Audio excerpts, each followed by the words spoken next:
I see a lot of y'all wondering, is Shannon Sharpe going to get fired from ESPN for his escapades with Michelle?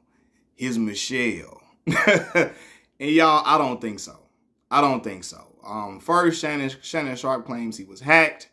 And if he was hacked, the only excuse he could use is that, hey, somebody hacked my account and tried to sound like me and use AI to sound like me, or tried to sound like me while doing that video to trying to go viral and make it salacious, right? That's the thing he can say. Now, if he proves that it was hacked, if he can somehow prove it was hacked, him and his team, he won't get fired. But even if he don't prove it was hacked, he's not going to get fired, y'all. He's too important of an asset to ESPN. They just gave him that big time contract. They know Shannon Sharpe brings in views, not just on Nightcap and Club Shay Shay, but also on ESPN First Take. Now, I'm not dumb to think that Stephen A. Smith hasn't had ESPN on his back for years, because he has. I'm surprised the brother can still stand up straight with how much Stephen A. Smith spreads himself around that dang on just the network, and pause when I say that. But you know, the way he goes from ESPN First Take, he covers basketball, football, he'll be doing boxing, you know what I mean? He'll talk about some baseball. He had his own show on ESPN, all of that type of stuff, right? We know he's been the man, but the dynamic that they have with Shannon and Stephen A., oh, that's box office. That's box office. Whether you feel like it's as good as it was with with Skip and Shannon. I'm sorry, because some people feel like it's not as good as it was with Skip and Shannon. The chemistry isn't the same, but it's damn good. And it's good enough to where ESPN is not going to want to let him go. They're not.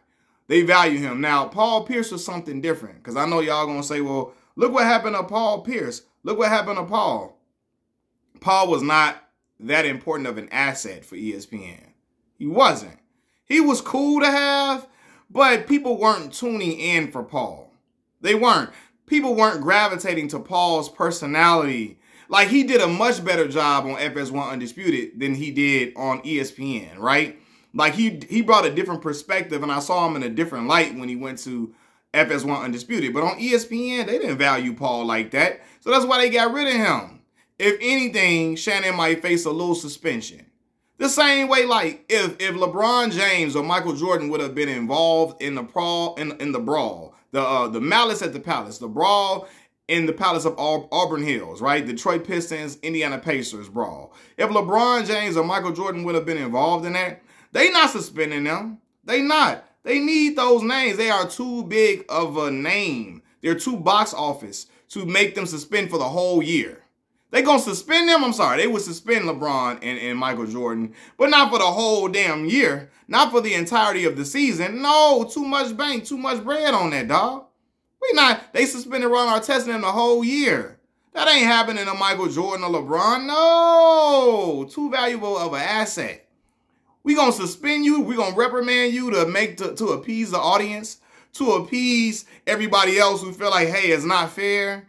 And yeah, get that little suspension out the way, and you're going to be right back. That's the same thing that's going to happen to Shannon if they don't prove that his account was hacked. He might face a little suspension, and that might be it. Now, it's a lot of people that feel like this is a big publicity stunt, right? And if it is, I understand people thinking that.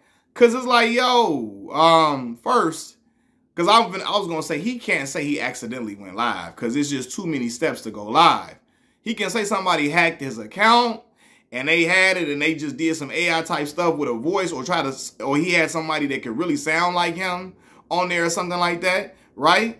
Or some people might feel like it's PR, because people have said that Shannon was gay, and people were making gay jokes about Shannon for a long time. And some people might feel like, hey, Shannon might have did this to clear his name or whatever, right?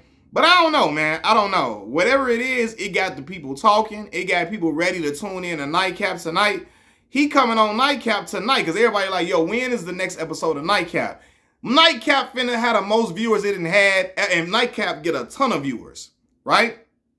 Nightcap finna get the most viewers it done had in a while, especially because people was mad at Shannon Sharpe for how he was treating Chad, Ocho Cinco, how he was treating Ocho. Because, you know, he made a big deal about Ocho being late, about Ocho being professional, and people didn't like that. And I didn't like how he reprimanded Ocho live on air. I feel like if you're going to reprimand him, if you're going to just discuss your grievances with him and being late or being tardy, you could do that off air. I feel like when he did it on air, he was belittling Ocho, or like, and kind of like being, in a way, patronizing, like kind of like how a father do a child. It kind of came across like that. And I got secondhand embarrassment for Ocho when I heard Shannon talking to him like that, right?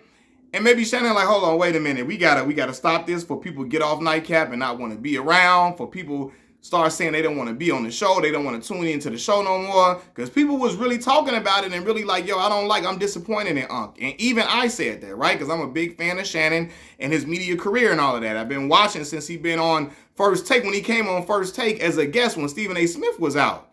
And he was sitting across from Skip Bayless when Skip was still on ESPN First Take, and Shannon came on there doing his thing, right? And so now, maybe this is that people might say maybe this was a PR stunt to get people back all in tune with the show.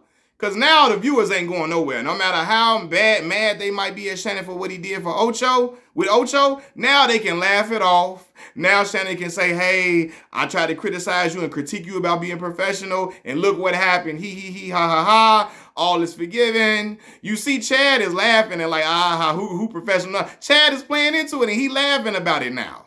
So now the chemistry could be back on court with each other, be right on par with each other like it used to be, and they get more viewers. It's a win-win.